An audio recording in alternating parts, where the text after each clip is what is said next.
Yes sir.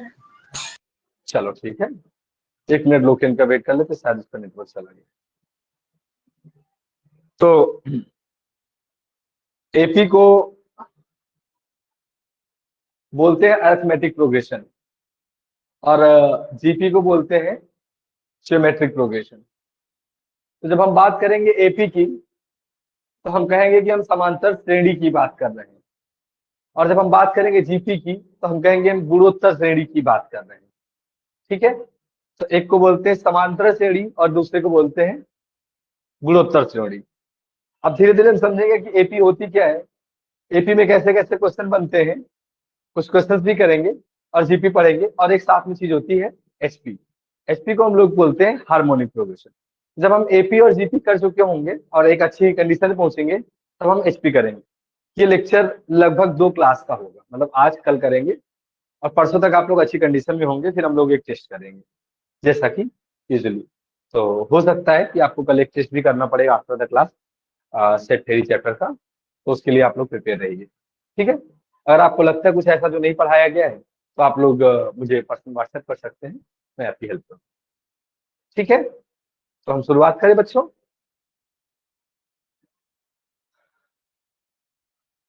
तो देखो AP, AP का फुल फॉर्म होता है अरिथमेटिक प्रोग्रेशन, और अरिथमेटिक प्रोग्रेशन को हिंदी में बोलते हैं अपन समांतर श्रेणी। हिंदी में बोलते हैं इसको समांतर श्रेणी।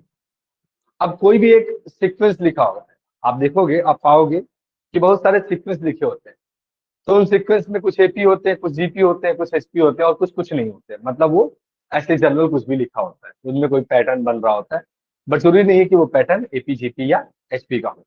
तो पहले हम बात करेंगे कि कोई भी पैटर्न एपी का कैसे है या अरिथमेटिक प्रोग्रेशन कैसे है।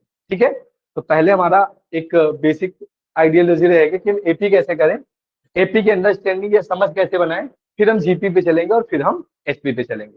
तो पहले जब एपी की बात करेंगे तो हम कहेंगे कि A1, A2, A3, A4, A5 ऐसे करके हमारे पास AN तक कुछ टर्म है, कुछ बातें अप टू AN तक लिखी गई हैं।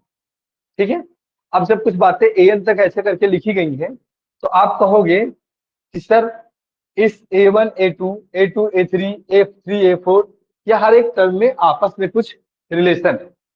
ठीक है, तो इनके हर टर्म में आपस में जो रिलेशन है उसी, अगर वो पर्टिकुलर रिलेशन फॉलो करते हैं लोग तो फिर हम एपी बोलेंगे, अदरवाइज हम इसको एपी नहीं। ठीक है, हाँ, तो देखो बच्चों, अगर ऐसा होता है जैसे ये A2 है, मैं कहता हूं कि सर आप A2 में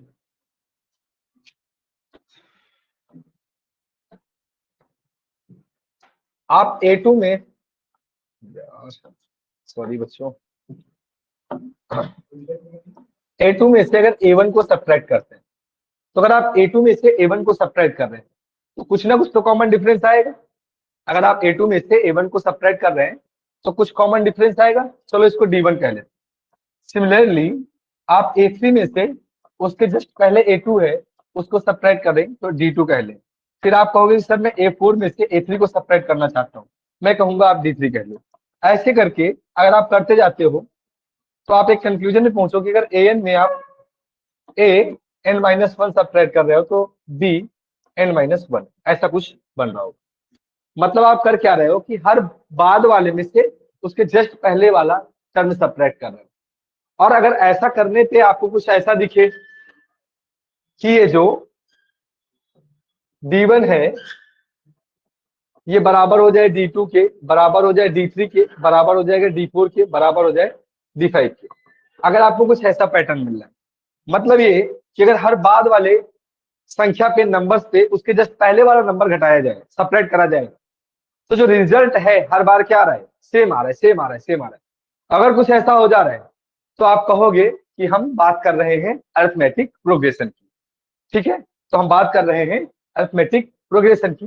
कुछ और समझते हैं इसमें, तो अगर ऐसा हो कि ये सबके सब बराबर है तो मैं इसको अब से डी कह लेता हूं, अब से मैं इसको डी कह लेता हूं। तो D1 भी D है, D2 भी D है, D3 भी D है। ऐसे करके सब में जब कॉमन डिफरेंस सेम होगा तो ऐसे किसी भी सीक्वेंस को हम लोग एपी बोल पाएंगे, ऐसे किसी भी सीक्वेंस को हम लोग एपी बोल पाएंगे। अब आगे समझते हैं। तो अगर मैं ऐसा कह रहा हूं तो फिर मुझे कह देना चाहिए कि देखो भाई A2 माइनस A1 कह रहे हैं और इसको हम D कह रहे हैं। तो यहां से मैं कह सकता हूं कि माइनस का A1 इधर इधर जाके प्लस का हो जाएगा, तो A1 प्लस D। इतनी बात देखो समझो। सिमिलरली अगर मैं यहाँ से दूसरा टर्म उठाता हूँ जिसको मैंने A3 बोला, तो A3 माइनस A2 की वैल्यू D के बराबर है, तो A3 की वैल्यू A2 प्लस D है। और अगर ऊपर से देखें तो A2 की जगह पे हम A1 प्लस D उतार सकते हैं। तो मैं इसको बोलूंगा A1 प्लस D और एक D पहले से है तो प्लस D। ये कहीं ना कहीं A1 प्लस 2D, इसको हम ऐसे लिख सकते हैं। तो देखो यहाँ पे A3 की वैल्यू A1 प्लस 2D है। वैसे ही अगर मैं इसको बोलूं A4 तो मैं इसको लिख सकता हूँ A1 प्लस 3D। फिर मैं बोल सकता हूँ A5 तो मैं बोलूंगा A1 प्लस 4D। तो देखो यहाँ पे जो नंबर है, जैसे यहाँ 5 है तो यहाँ पे 4 है, यहाँ पे 4 है तो यहाँ पे 3 है, यहाँ पे 3 है तो यहाँ पे 2 है। अगर कुछ ऐसा सीक्वेंस फॉर्म हो रहा है, कुछ ऐसा बन के आ रहा है आपके सामने, ठीक है, अगर कुछ ऐसा सीक्वेंस बन रहा है या कुछ ऐसा फॉर्म होके आ रहा है तो इस पर्टिकुलर सीक्वेंस को अपन आज से एपी बोलेंगे। ठीक है, मतलब ये है कि सर अब अगर ये जो टर्म के रिलेशन आ रहे हैं, जैसे मैं बोल रहा हूँ A1 मैं फर्स्ट टर्म बोल रहा हूँ, A2 मैं सेकेंड टर्म बोल रहा हूँ, A3 मैं थर्ड टर्म बोल रहा हूँ। वैसे अगर मेरे से कोई कहे AN तो मैं बोलूंगा कि AN बराबर होता है A plus N minus 1 into D। अब यहाँ पे बच्चों ये जो AN है इसको हम लोग बोल सकते हैं जनरल टर्म, जनरल टर्म। और यहाँ पे जो A है इस A को अपन बोलेंगे आज से फर्स्ट टर्म, इस A को बोलेंगे फर्स्ट टर्म। ये D होता है कॉमन डिफरेंस, ये D क्या होता है, कॉमन डिफरेंस होता है। ये D क्या हो गया, कॉमन डिफरेंस। कई बार इसी AN को कुछ बुक्स में TN करके लिखा जाता है, कई बार इसी AN को कुछ बुक्स में TN करके लिखा जाता है, मतलब वही होगा ऐसे करके। ठीक है, तो चाहे आप AN बोले या फिर आप TN बोले, इन दोनों में से आप कुछ भी बोल सकते हैं। चलो अब कुछ प्रॉब्लम करते हैं। प्रॉब्लम पहली है आप लोगों के लिए कि चलो यहाँ पे लिखा है 2, फिर लिखा है 5, फिर 8, फिर 11, फिर 14, फिर 17, लाइक दैट। कोई ऐसे एक प्रॉब्लम आपको दे दी गई। अब आपसे कहा जा रहा है कि अब बताओ कि 10th टर्म कौन सा होगा। मतलब मैं पूछ रहा हूं कि A10 क्या होगा। इसको आप A10 बोल लो, इसको आप T10 बोल लो, और मैं आपसे पूछ रहा हूँ। तो अभी आपने जस्ट पढ़ा है कि देखो सर ये जो AN होता है ये होता है A plus N minus 1 into D। अब AN की वैल्यू मतलब मुझे चाहिए क्या, मुझे चाहिए A10। तो आपने कहा सर A प्लस N की जगह पे मैंने 10 माइनस 1 इंटू D, मतलब A10 होगा A प्लस 9D। अब यहां से सोचने वाली बात है कि A क्या होता है। तो बच्चों A होता है पहला टर्म, तो A होता है हमारा पहला टर्म। तो यहाँ पे पहले टर्म में क्या लिखा गया है, 2 लिखा गया है, इसका मतलब मैं A को 2 से रिप्लेस करूंगा 9। और D क्या है, कॉमन डिफरेंस।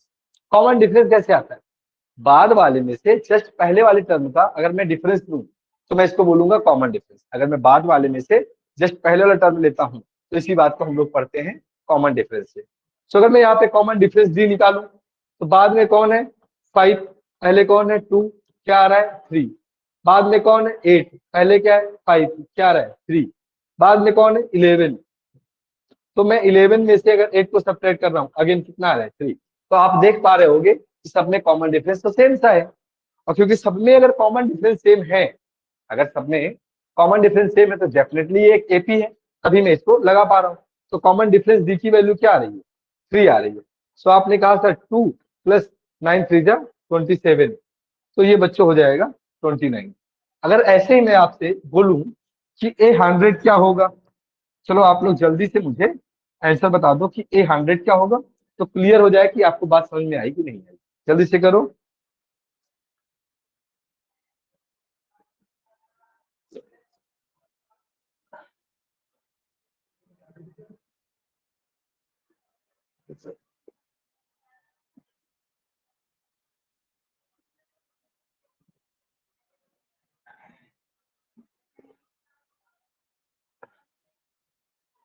सर 299। 299। हाँ, तो यही तो दोनों लोगों का मतलब तो बात का सेम ही हुआ ना, है ना। 299 बोलो या 299 बोलो। देखो आपने करा क्या, आपने सिंपल कहा देखिए सर पहला टर्म तो 2 है, अब हम मुझे चाहिए 100, तो सर यहाँ पे हो जाएगा 99। डी की वैल्यू सर 3 है, तो 3 से मल्टीप्लाई कर दिया। 3 9 जा 27, 3 9 जा 27 प्लस 2, और सर ये प्लस का 2 है, तो ये 299 हो गया। ठीक है, तो आपने एक क्वेश्चन अच्छा प्यारा सा कर लिया है। चलो बच्चों, अगर मैं आपसे कहता हूँ ये डब्बा है, यहाँ पे 5 लिखा है, यहाँ पे बीच में 2 डब्बे हैं, और यहाँ पे 15 लिखा है। अब मुझे बताओ ये पहला डब्बा, ये दूसरा डब्बा और ये तीसरा डब्बा, इन डब्बों वाली प्लेस में मैं क्या नंबर्स फिल करूं तो ये एपी को मेंटेन करें। मतलब एक खाली जगह पे मैं ऐसी कौन सी वैल्यू रखूं जिससे कि ये एक एपी फॉर्मर है या एपी ही बनी रहे, जल्दी से बता दो। पहले पे 0। हाँ बेटा, पहले पे 0 रहेगा सर। देखो बेटा, हवा में तीर मत चलाओ, ठीक है। दुनिया बहुत बड़ी है, कहीं ना कहीं लग जाएगा, बट मैथ में ऐसा नहीं होगा। ठीक है, थोड़ा मेहनत करो और सोचो।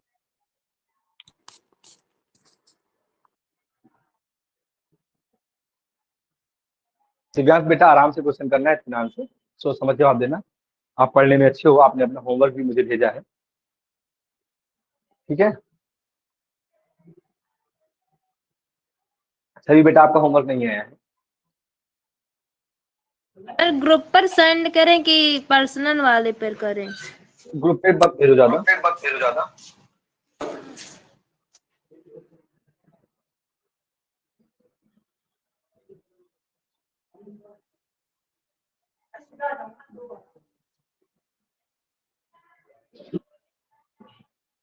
देखो मैं अब यहाँ पे फॉलो करने वाला हाउ टू थिंक, सोचे कैसे, ठीक है।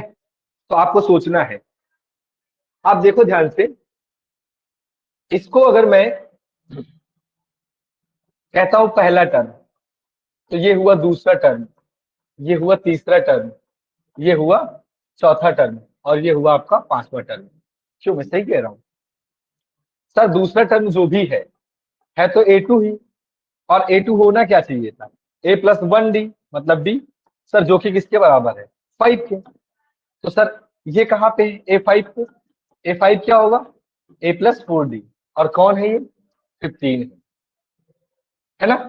अब आप इसको पहली इक्वेशन कह लो, और इसको आप दूसरी इक्वेशन कह लो। दूसरी में से पहली को सब्ट्रैक्ट करोगे तो देखो A से A कैंसिल हो जाएगा, 4D में से अगर 1 D जाएगा तो बचेगा 3D, और 15 में से 5 जाएगा तो बच्चों बचेगा 10। तो D की वैल्यू मेरे प्यारे बच्चों 10/3 आ जाएगी। D की वैल्यू कितनी आ जाएगी, 10/3। अब बात को समझते हैं। अब हमको पता है कि D क्या है, 10/3। अगर मैं A2 में से A1 को सब्ट्रैक्ट कर रहा था तो मुझे क्या मिल रहा था, D। इसका मतलब है मैं 5 में से A1 को सब्ट्रैक्ट करूं तो मुझे मिलना क्या चाहिए था, 10/3। क्यों बच्चों, बोलो बोलो बोलो। Yes sir. और लोकेन बेटा, लंबा सर्वर चला गया आपका। अब देखो A1 इधर माइनस का इधर जाके कैसा हो जाएगा, प्लस का, ये 5 - 10/3। तो हमको पता है कि बिना डिनोमिनेटर बराबर किए काम चलेगा नहीं, तो 5 3 जा 15, और 15 - 10 करेंगे तो कितना आ जाएगा, 5/3। सो आप यहाँ पे 5/3। अगर इस नंबर में कॉमन डिफरेंस ऐड कर दें, मतलब 10/3 ऐड कर दें, तो अगला नंबर मिल जाएगा। सो 5 3 जा 15, 15 + 10, सो ये हो जाएगा 25/3। इसमें अगेन 10/3 ऐड करें तो 35/3। अब चेक करना कि सही है कि नहीं। तो देखो अगर 35/3 में 10/3 ऐड करने पे अगर मुझे 15 मिल जाए तो सही है, तो डिनोमिनेटर बराबर है, तो ये हो जाएगा 45/3, जो कि करके कितना आ जाएगा, 15। देखो ये एपी भी बना रहेगा।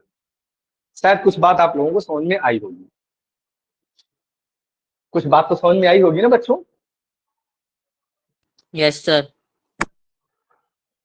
छवि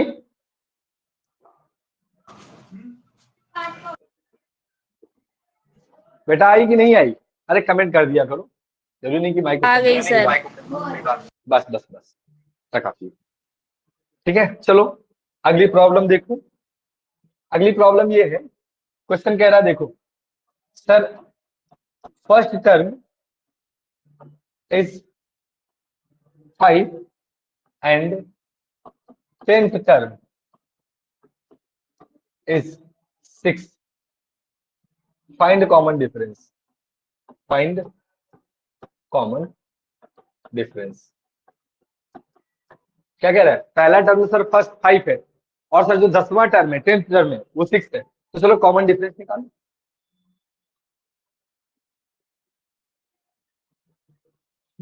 देखो सर बात क्या है कि सर जो a 10th होगा वह होगा a प्लस 9b, है ना? तो a 10 की वैल्यू ये क्या बोल रहे हैं? 6 बोल रहे हैं, बराबर a की वैल्यू कितनी है?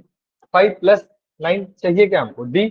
तो देखो बच्चों 6 में से 5 जाएगा तो 1 बचेगा, इधर बचा है 9d, तो डेफिनेटली d की वैल्यू 1/9 हो गई। तो दिव्यांश इसमें टाइम कहाँ लग गया?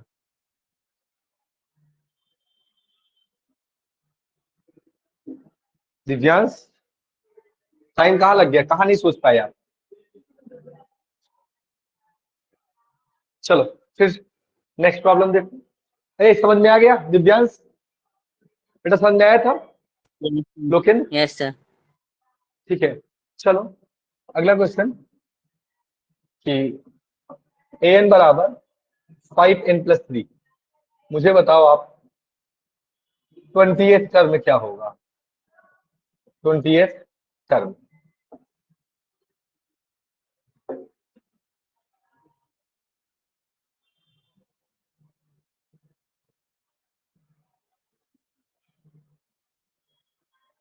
वन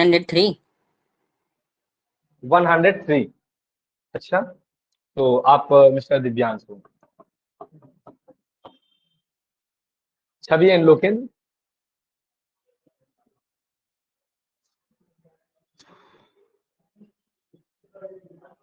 जल्दी करो बच्चों।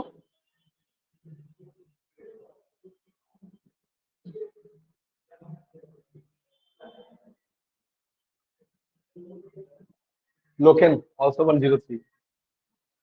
छवि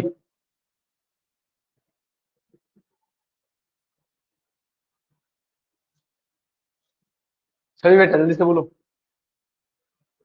हेलो हाँ बेटा लोकेंद्र आवाज आ रही है आपकी, आपका आंसर मिला मुझे 103।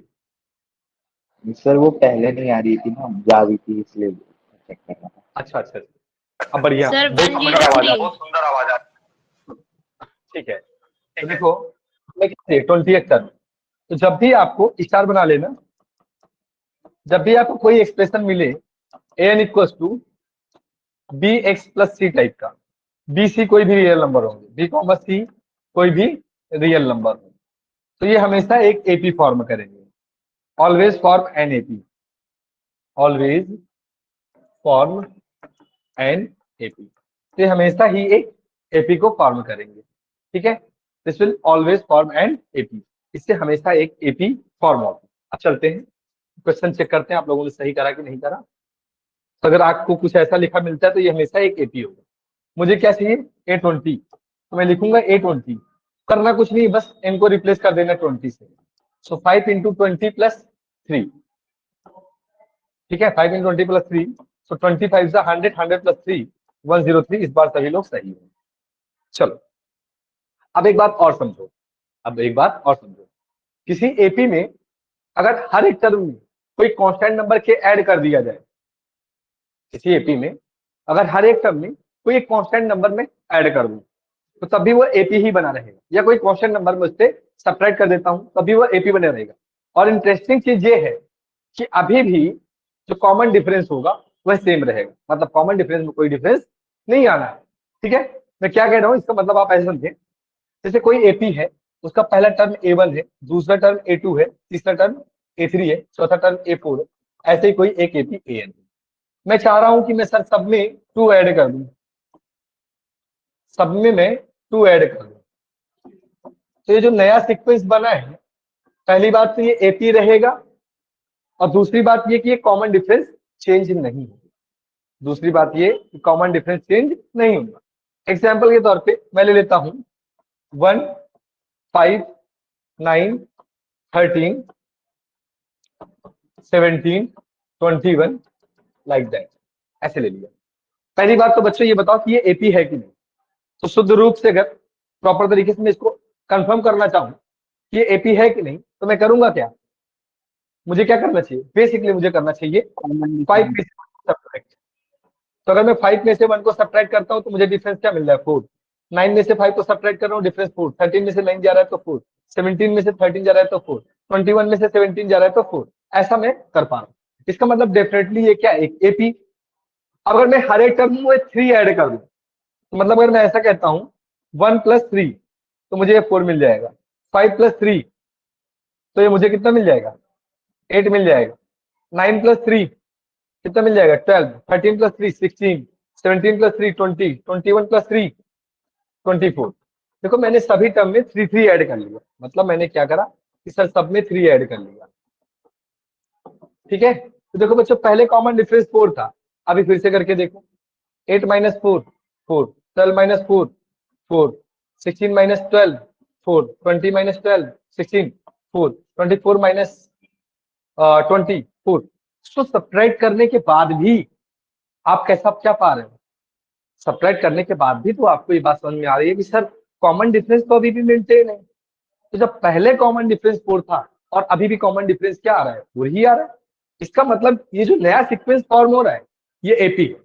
सेम चीज मैं कर सकता हूँ सब्ट्रैक्ट करके। अगर आप किसी एपी में एक कांस्टेंट नंबर, सेम नंबर अगर सभी टर्म्स में सब्ट्रैक्ट करते हो तब भी वो एपी ही रहेगा। और याद रखने वाली बात ये है कि कॉमन डिफरेंस चेंज नहीं होगा। मतलब मैं आपसे कह रहा हूं कि आप 1 में से 3 सब्ट्रैक्ट कर दें तो आपको मिलेगा -2। 5 में से 3 सब्ट्रैक्ट कर दें तो आपको मिलेगा, 5 में से 3 जाएगा कितना बचेगा, 2। 9 में से जाएगा तो 6। 13 में से जाएगा तो 10। और 17 में से 3 जाएगा तो 14। और 21 में से 3 जाएगा तो 18 लाइक दैट। अब भी अगर देखो आप, तो अगर आप 2 में से सब्ट्रैक्ट करोगे -2 को तो 4 मिलेगा। अगर आप 6 में से 2 को सब्ट्रैक्ट करोगे तो 4 मिलेगा। अगर आप 10 में से 6 को सब्ट्रैक्ट करोगे तो आपको 4 मिलेगा। मतलब छोटी सी बात ये कि आप किसी भी टर्म में, मतलब अगर किसी एपी के हर एक टर्म में, एवरी टर्म में सेम कांस्टेंट नंबर को either you will add it और यू विल सब्ट्रैक्ट इट। अगर किसी भी सीक्वेंस के सभी टर्म में आप किसी कांस्टेंट नंबर को ऐड या सब्ट्रैक्ट करते हो तो जो नया सीक्वेंस आपको मिलेगा वह एपी ही रहेगा। ठीक है, और साथ में खास बात ये कि जो कॉमन डिफरेंस होगा वो चेंज नहीं होगा। ठीक है, तो इसी बात को नोट बन के स्टार करके लिख लो, आप लोग स्टार करके लिख लो। ये ऐसे स्टेटमेंट वाइज प्रॉब्लम में पूछा जा सकता है, ये आपको स्टेटमेंट वाली प्रॉब्लम्स में देखने को मिलेगा। ठीक है, तो मैं कह रहा हूं कि if there is an AP, if there is an AP, अगर यहाँ पे कोई एक एपी है, and if you will add and if you will add some constant k, then the new sequence will form an AP, but the common difference will not change. But the common difference will not change. लेकिन common difference change नहीं होगा, common difference change नहीं होगा। अब चाहे आप add करो चाहे आप सब्ट्रैक्ट करो, ये रूल दोनों के लिए वैलिड है। हमने फिजिकल एग्जांपल करके देख ली। अगर आपको कोई डाउट है इसके रिगार्डिंग तो आप लोग पूछ सकते हो, इसके लिए आप लोग स्वतंत्र हो। जल्दी से इसको नोट कर लो फिर आगे बढ़ते हैं।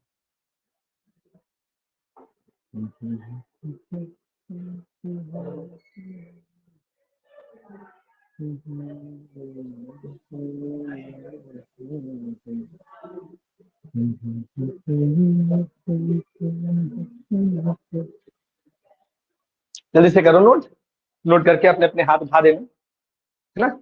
अच्छा लगता है हाथ उठाने में। बोल देना भारत माता की जय। जय है, जय थी और जय रहेगा, है ना?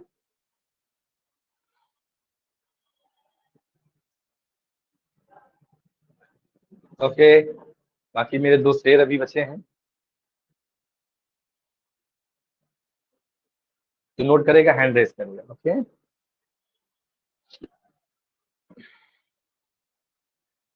अच्छा, तो सर आपने तो बात कर ली एडिशन और सब्सट्रैक्शन की।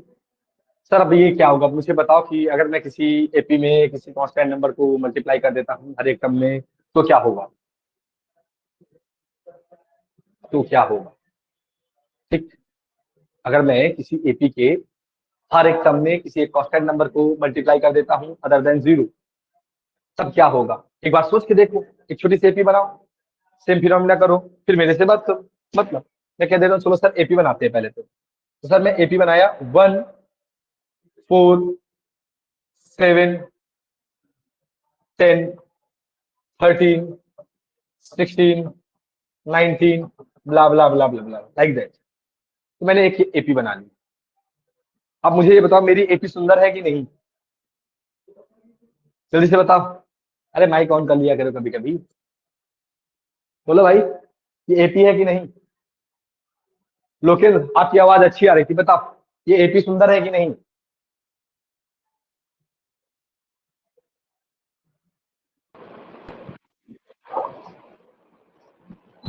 बोलो भाई। Yes sir. अरे यस सर नहीं बोलना है, ये बताना एपी सुंदर है कि नहीं? यस सर, सुंदर है। सुंदर है। चलो अब हमें क्या कह रहा हूँ कि हर एक टर्म में किसी कांस्टेंट नंबर से आपको मल्टीप्लाई करना है। तो चलो आपने क्या करना है सर, इसको सबको मल्टीप्लाई कर देते हैं 3 से, सबको मल्टीप्लाई कर देते हैं 3 से, सबको मल्टीप्लाई कर देते हैं 3 से, सबको मल्टीप्लाई कर देते हैं 3 से, और देखते हैं क्या इंटरेस्टिंग चीज निकल के आएगी। सबको मल्टीप्लाई कर देते हैं 3 से। ठीक, तो अगर मैं 3 वंजा करूंगा, अगर मैं 3 वंजा करूंगा, तो 3 वंजा करते ही मुझे क्या देखने को मिलेगा? 3 4 3 जा 12, 7 3 जा 21, 10 3 जा 30, 13 3 जा 26 33 39, 39 16 32 38 29 57 57 लाइक दैट। अब मुझे पहली बात तो ये कंफर्म करना है कि ये जो सीक्वेंस है यह एक एपी है कि नहीं। तो चलो ये हो गया काम। अब देखो कुछ ऐसी कहानी है हमारे पास। सर देखो यहाँ पे मैं 4 में से 1 को सब्ट्रैक्ट कर रहा था तो क्या मिल रहा था? 3। 7 में से 4 को सब्ट्रैक्ट कर रहा था तो क्या मिल रहा था? 3। 10 में से 7 को सब्ट्रैक्ट कर रहा था तो क्या मिल रहा था? 3। 13 में से 10 को सब्ट्रैक्ट कर रहा था तो क्या मिल रहा था? 3। 16 में से 3 को सब्ट्रैक्ट कर रहा था तो क्या मिल रहा था? 3। 19 में से 16 को सब्ट्रैक्ट कर रहा था तो क्या मिल रहा था? 3। सर सब में तो कॉमन डिफरेंस पहले 3 3 का मिल रहा था, राइट? अभी क्या है सर, 12 में से 3 जाएगा 9, 21 में से 12 जाएगा 9, 30 में से 21 जाएगा 9। अब गिनती चल रही है 9 9 9, और ये 9 आया कहां से ये सोचो। तो जो टर्म आपने मल्टीप्लाई करा था, तो जो नया कॉमन डिफरेंस है, जो न्यू कॉमन डिफरेंस है, जो न्यू कॉमन डिफरेंस है, वो क्या हो जाएगा? 3 टाइम्स ऑफ पहले वाला जो कॉमन डिफरेंस था। तो देखो 3 इंटू पहले क्या था? 3, तो सब में कॉमन डिफरेंस कितना आया? 9। इसका मतलब ये हुआ बच्चों कि अगर किसी एपी के हर एक प्रत्येक एवरेज टर्म को किसी फिक्स नंबर से, मतलब हर एक टर्म को उसी सेम नंबर से अगर मैं मल्टीप्लाई करता हूं, तो जो नया सीक्वेंस फॉर्म होगा वो एपी में ही रहेगा। पहली बात, जो नया सीक्वेंस फॉर्म होगा वह एपी में रहेगा। इसके साथ एक बात और, जो नया कॉमन डिफरेंस आएगा, तो जिस नंबर से मैंने मल्टीप्लाई करा था उसी नंबर से अगर मैं पुराने वाले कॉमन डिफरेंस को प्रोडक्ट कर देता हूं, तो मुझे नया कॉमन डिफरेंस मिल जाएगा। ठीक है, तो अब इतनी कहानी तो पढ़ ली, समझ ली। तो पढ़ने समझने के बाद कुछ लिखना भी होता है, तो नोट करके आप लोग लिख लो। If you multiply, if we multiply every number of and AP with a constant, with some constant K, with some constant K, then the new sequence remains an AP, remains and AP. जो नया sequence होगा वह क्या रहेगा? AP and new common difference will be and new common difference will be D dash will be K times of D. ये D dash क्या है? नया कॉमन डिफरेंस है। हाँ, तो ये बात क्लियर हो रही है कि नहीं हो रही बच्चों? बोलो, क्लियर हो रही है कि नहीं? हो रही है सर। हो रही है, बड़ी अच्छी बात है। तो अब अगर मैं हर एक टर्म को डिवाइड कर दूं, लाइक मैं A1 अपॉन K कर दूं, A2 अपॉन K कर दूं, A3 अपॉन K कर दूं, तभी वो AP रहेगा। तो जो नया कॉमन डिफरेंस होगा वो D बाई K होगा। याद रखना, इस केस में K की वैल्यू 0 नहीं होनी चाहिए। क्यों? क्योंकि A1 अपॉन 0 क्या हो जाएगा? Not defined. A1 अपॉन 0 क्या हो जाएगा? Not defined. ये बात याद रखिएगा। ठीक है? ठीक है बच्चों? Yes sir. Yes sir. Sir note कर लो, जल्दी से छाप लो अच्छे से, क्योंकि आप लोग छापने में एक्सपर्ट हो ना। आप लोग अपने नाम के आगे टैग लगा लो, एक्सपर्ट इन छपाई।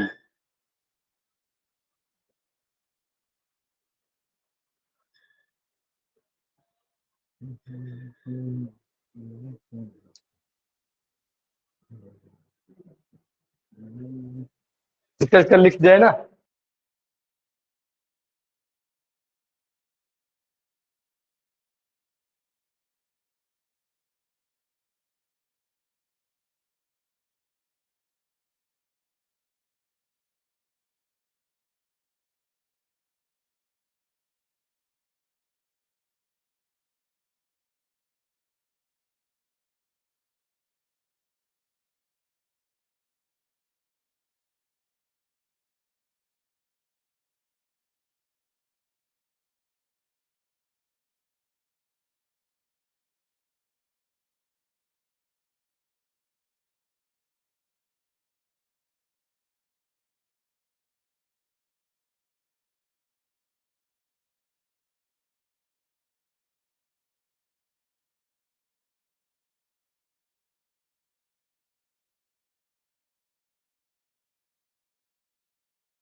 हो गया सर।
बच्चों सबका हो गया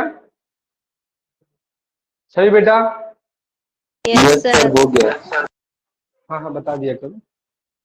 ठीक है चलो, तो अब आप सबने 10th में पढ़ा होगा कि कोई अगर एपी है A1 A2 A3 A4 और वो अप टू AN तक है, ठीक? तब सम ऑफ n टर्म्स होगा A1 plus A2 plus A3 plus up to कहाँ तक? AN तक। अगर कोई एक एपी है, उसका पहला टर्म A1, दूसरा टर्म A2, तीसरा टर्म A3, चौथा टर्म A4 और ऐसे करके टर्म्स कहाँ तक होंगे? अगर AN तक होंगे, ठीक है? So sum of n terms का मतलब होगा कि मैं सभी टर्म्स को आपस में ऐड कर दूं और जो रिजल्ट आए वह हमारा एक सम ऑफ n टर्म्स हो जाएगा। ऑब्वियस सी बात है। जैसे मैं आपसे कह रहा हूं कि अगर मैं 1 2 3 4 5, अब देखो बच्चों 2 में से अगर 1 को सब्ट्रैक्ट करोगे तो 1 आएगा, 3 में से 2 सब्ट्रैक्ट होगा 1 आएगा, 4 में से 3 सब्ट्रैक्ट होगा 1 आएगा, 5 में से 4 सब्ट्रैक्ट होगा तो 1 आएगा। ठीक है, तो मतलब 2 में से 1 सब्ट्रैक्ट होगा तो 1 आएगा, 3 में से 2 सब्ट्रैक्ट होगा तो 1 आएगा, 4 में से 3 सब्ट्रैक्ट होगा तो 1 आएगा, 5 में से 4 सब्ट्रैक्ट होगा तो क्या आएगा? 1 आएगा। सो हर एक केस में आंसर क्या आ रहा है? 1 आ रहा है। हर एक केस में आंसर क्या आ रहा है? 1 आ रहा है। मतलब 1 2 3 4 5 यह एक एपी है कि नहीं? एपी की खास बात क्या है कि हर बाद वाले टर्म में से अगर उसके पहले वाला नंबर सब्ट्रैक्ट करा जाए तो कॉमन डिफरेंस अपने सेम आना चाहिए। अगर इस कंडीशन को फॉलो कर रहा है तो पर्टिकुलर सीक्वेंस एक एपी है ना? सो ये एपी है। अब मैंने कहा कि ये 5 टर्म है, तो मैंने कहा कि मुझे बताओ ये 5 टर्म का सम क्या हो। सो आपने करा 1 प्लस 2 प्लस 3 प्लस 4 प्लस 5, आपने ऐड करा। तो देखो 5 प्लस 1 6, 4 प्लस 2 6 और 3 6 6 12 3 15। ठीक, यही तो बात हुई, आ गया। लेकिन क्या होता है कि ऐसे बहुत सारे टर्म हो सकते हैं, तो क्या मैं वहां पे मैनुअल एडिशन करूंगा? क्या नहीं करूंगा। सो आप सबने पढ़ा होगा कि sum of n natural number, sum of n natural sum of n natural number आपने पढ़ा होगा, sum of n natural number. ठीक है, so sum of n natural number का फार्मूला होता है n into n plus 1 upon में 2। अब ये फार्मूला आया कैसे, हम इस सारी चीजों के बारे में समझेंगे एक एक करके जाएंगे। तो चलो, अब अगर मुझे किसी भी एपी के एन टर्म्स का सम निकालना हो तो बेसिकली एपी के टर्म्स होते क्या है समझते हैं। जैसे बच्चों ये पहला टर्म है A1, तो इस A1 को तो मैं A1 ही लिखूंगा। दूसरा टर्म है A2, तो इसको मैं A प्लस डी लिख सकता हूँ। अगला टर्म है A3, इसको मैं A प्लस 2D कह सकता हूँ।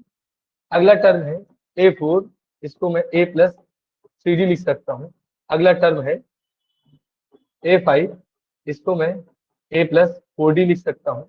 अगला टर्म है A6, इसको मैं A प्लस 5D लिख सकता हूँ और ऐसे करके AN होगा। सो AN को मैं A plus n minus 1 into D लिख सकता हूँ।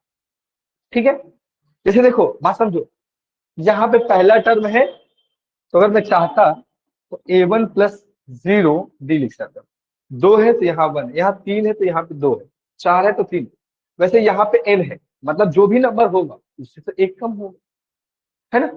सो अब मैं कह रहा हूं कि इन सबको अगर मैं ऐड कर दूं, अगर मैं क्या करता हूं कि इन सबको मैं ऐड कर देता हूं लाइक दिस, अगर मैं सबको ऐड कर देता हूं, ठीक? तो अगर A1 ये है और AN ये है तो A कितनी बार आया है? मैं आपसे बेसिक क्वेश्चन कर रहा हूं कि A कितनी बार आया है? बोलो, आप में से कोई भी बोले, जवाब दो आपने। A कितनी बार 7 आया? टाइम्स। तो इनका कहने का वही नहीं भैया बाबू मुन्ना, देखो यहाँ पे बीच में डॉट डॉट डॉट है और लास्ट में AN लिखा है, A7 नहीं है वो। मतलब ऐसे ही n बार आया होगा। अब वो n क्या होगा, वो डिपेंड करेगा, ठीक है। तो 7 नहीं है बेटा, वो n है। ये 6 के बाद 7 नहीं है, n है। ऐसे बहुत सारे टर्म है। तो बीच में वैसे मुझे करना चाहिए था plus dot dot dot dot plus a plus n minus 1 into D. अब देखो ऐसे करके अगर ये n टर्म्स है तो a भी कितनी बार आया होगा, n बार आएगा। वो ये कर डालो बैठ के अभी कहाँ से करोगे, हाँ ये 33 से करो या चाहे 32 से कर लो, हाँ लेगा। ठीक है बच्चों, कौन देख कर गया, ठीक है। अगर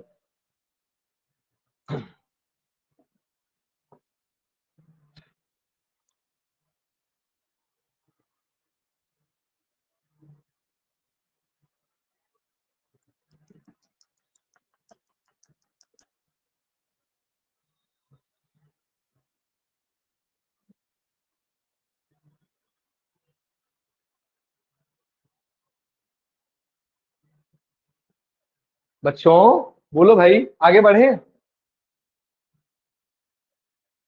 दिव्यांश, छवि,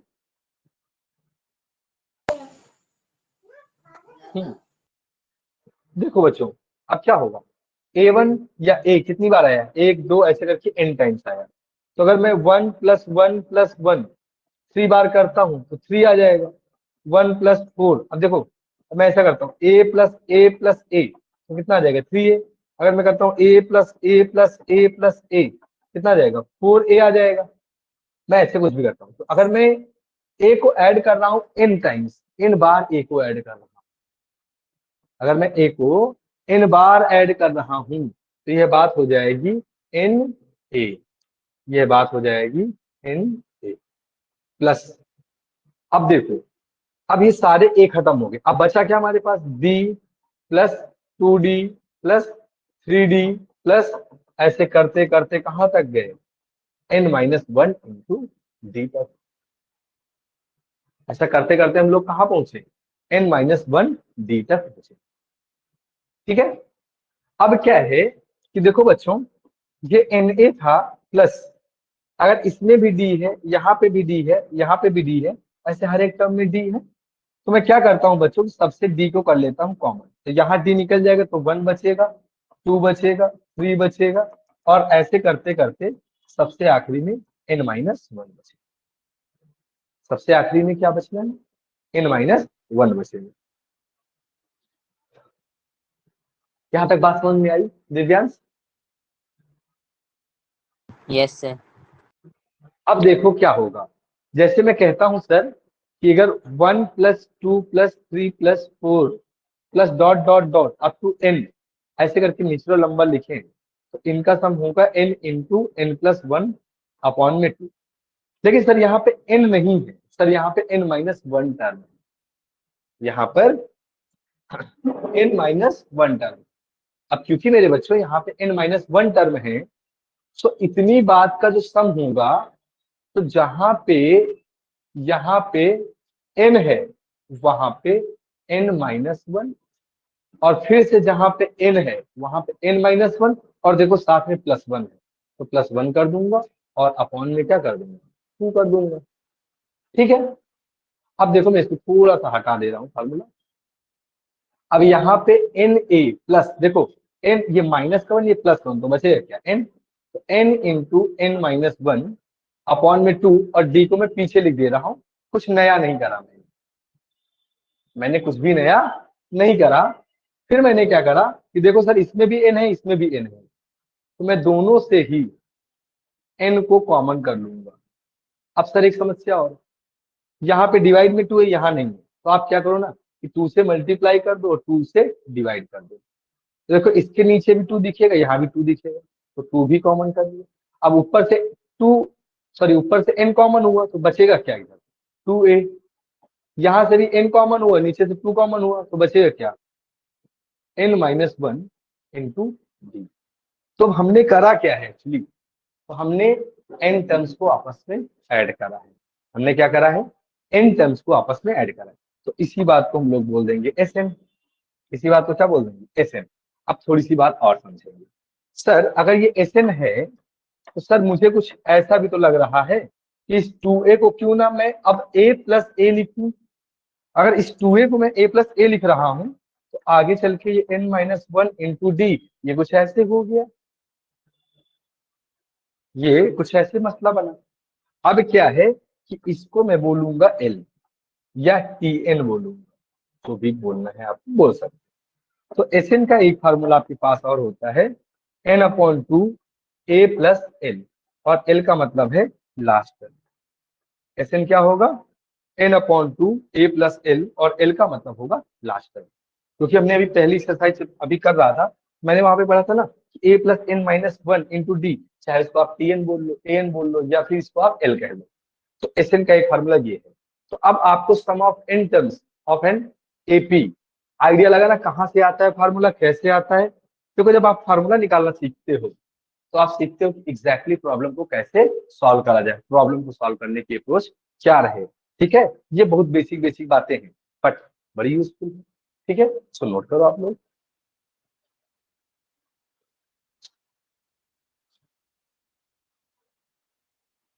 दिव्यांश बोलो बेटा।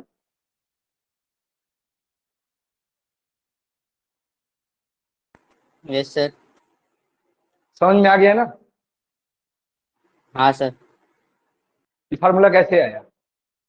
10th क्लास में जब पढ़ा होगा तो पता नहीं था ना, ये फार्मूला खाली यूज किया होगा, कैसे आया ये पता था। No sir. तो 10th में कहाँ से पढ़ाई करी थी आपने। सूरत से ही। अच्छा, सूरत से ही करी थी। सॉरी बच्चों, ये पावर कई बार क्या होता है कि लाइट आती चली जाती है और पावर शट डाउन होता है तो जितना भी लिखा होता सब गायब हो जाता है। ठीक है, तो सूरत में कोई ट्यूशन लिया था क्या, खाली स्कूल लिया अपने आप से 10वीं की परीक्षा। अपने आप से ही सर। और अपने आप से करा था, कितना परसेंटेज बना था। 72। 72। चलो अगर अपने आप से करा था 72 बना तो ठीक है, बट आप ज्यादा अच्छा कर सकते हो ना।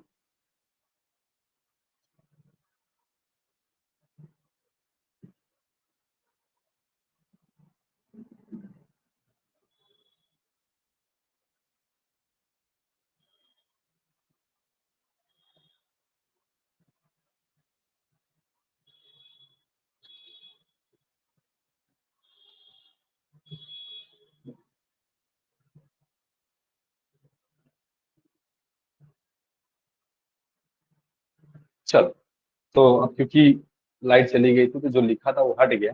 हम एक मोटी मोटी बात समझ लेते हैं। एस एन बराबर होता है एन अपॉन टू और 2a plus n minus one into d. S n का फार्मूला क्या होता है,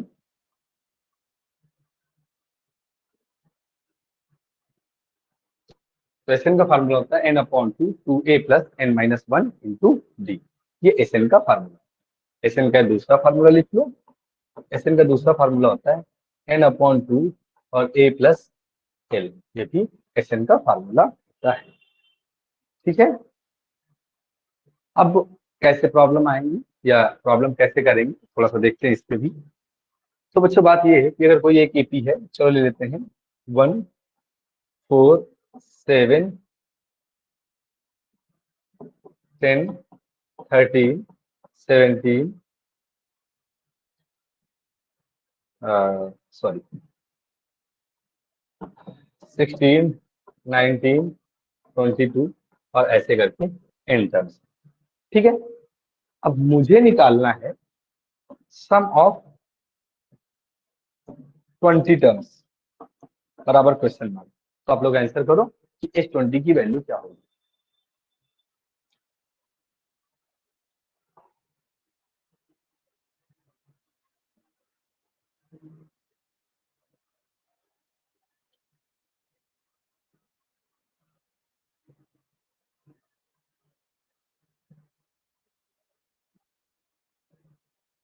सर 590। 500 एंड 90। अभी बेटा आपका आंसर आया।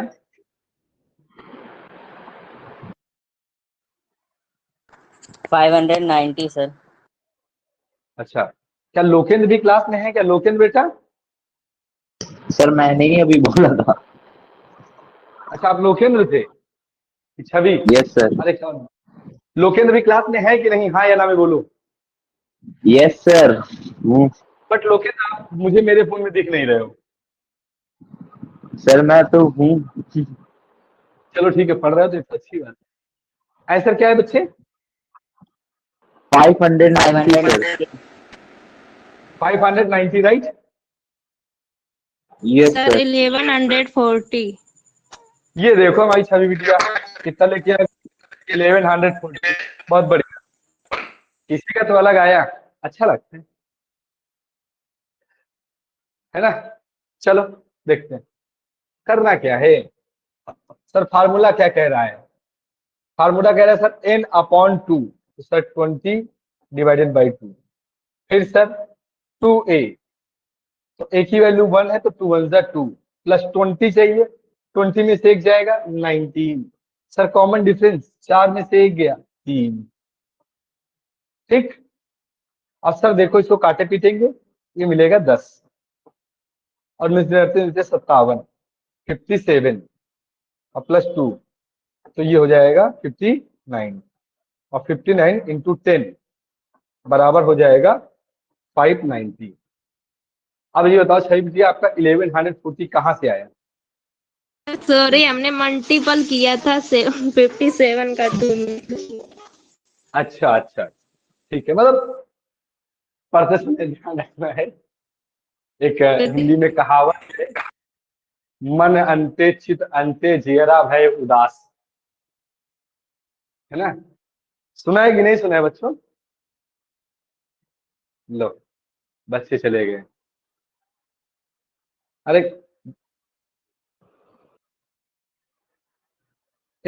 लोकेंद्र बेटा, एक बार क्लास के बाहर जाओ कि फिर अंदर आओ, क्योंकि आप मुझे दिख नहीं रहे हो। अब कल से फिर बच्चे पढ़ना शुरू हो जाएंगे, क्योंकि हमारे ओके सर। करने की दीदी छुट्टी पे थी, तो लंबी छुट्टी पे थी, तो काफी डिस्टर्ब हुई क्लास। तो क्लास डिस्टर्ब नहीं हुई, नए एडमिशन डिस्टर्ब हुए, है ना? हाँ, अब सब आ गए। तो मन को एकाग्र करें। जो मैंने कहा उसका मतलब समझ में आया कि नहीं आया आप लोगों को? Yes sir. मन अंते मतलब मन कहीं और है, चित कहीं और है, देख कहीं और रहे और खुद उदास बैठे हैं, तो रिजल्ट क्या आता है? 1140, है ना? सही बेटा? चलो, अब इसी में क्वेश्चन थोड़ा सा लेवल, इतना सा लेवल बढ़ा देता हूँ, देखता हूँ आप लोग कर पाओगे। मैं कह रहा हूँ,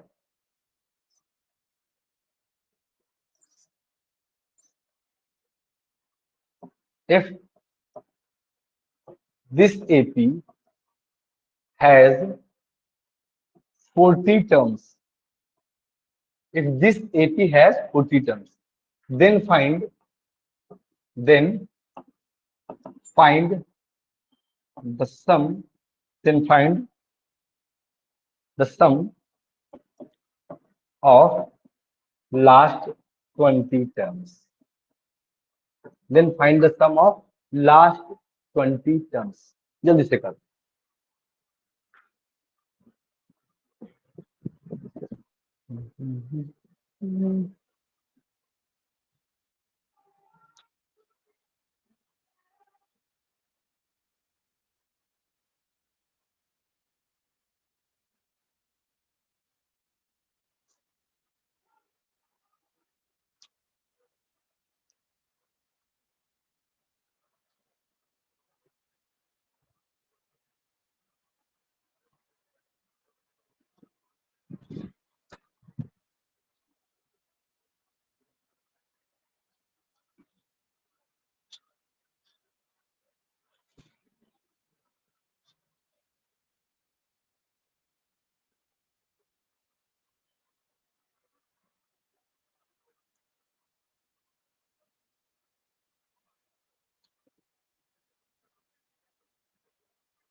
हाँ बच्चों, आ गया किसी का?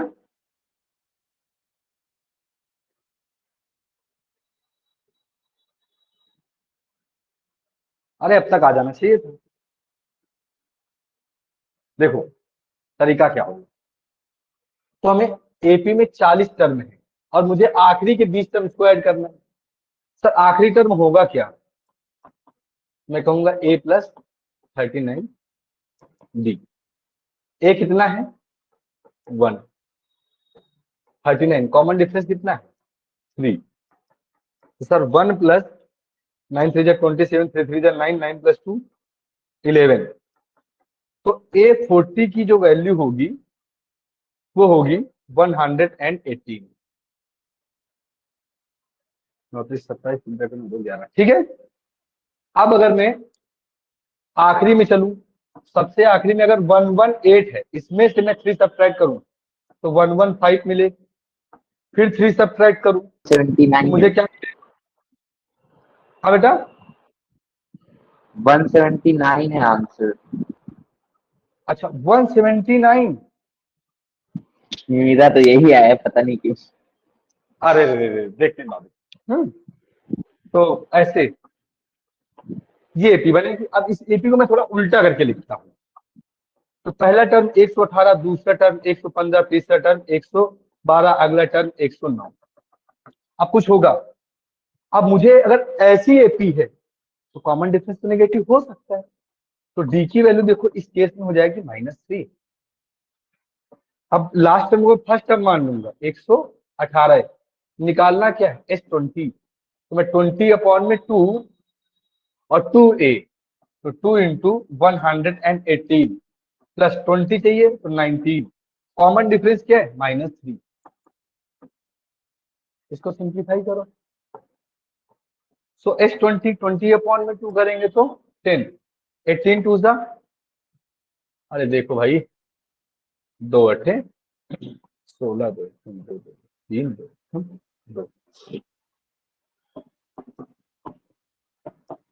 16 में 7 जाएगा तो 9 बचेगा, 12 में से 5 जाएगा तो 7 बचेगा, फिर यहाँ बचेगा 1 इंटू 10।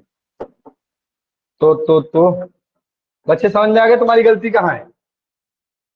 सर वो 10 मल्टीप्लाई नहीं किया था।